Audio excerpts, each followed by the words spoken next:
যোৱা বছৰ মাজুলীৰ এটা অনুষ্ঠানত ঘেণ্টা প্ৰভু ঈশ্বৰ বুলি কৈ মাজুলীবাসী ৰাইজৰ ৰুখত পৰিছিল জুবিন গাৰ্গ। এই যে প্ৰভু ঈশ্বৰ বুলি কোৱা যায় মই সেই শব্দটো বেয়া পাওঁ।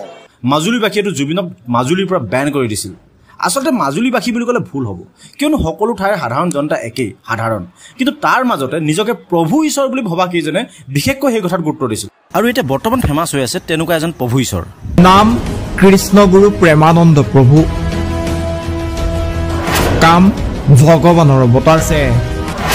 দিন বেয়া চলিল ভগৱানৰ, পাঞ্জাবী এৰি প্ৰভুৰ এইবাৰ আধুনিক মনুষ্য অৱতাৰ। পিন্ধনত চাৰ্ট পেণ্ট আৰু মুখত ভুৱন ভুলোৱা হাঁহি। আনক লোভ মোহ ত্যাগ কৰাৰ নীতি শিক্ষা দি ধৰ্মীয় পৰম্পৰাৰে জীৱন কটোৱাৰ কথা কোৱা প্ৰভুৱে আধ্যাত্মিক সাজসজ্জা এৰি আধুনিক লাহ বিলাহত। জুবিন গাৰ্গৰ দৰে এটা ডাইৰেক্ট কথা কোৱা ফেমাছ ব্যক্তিয়ে যদি এনেদৰে মন্তব্য কৰে, তেওঁলোকৰ অন্ধভক্তৰ সংখ্যা যে কমি যাব, পিছত তেওঁলোকৰ দামী গাড়ী বিদেশ ভ্ৰমণৰ খৰচা পিছে কোনে উঠাব?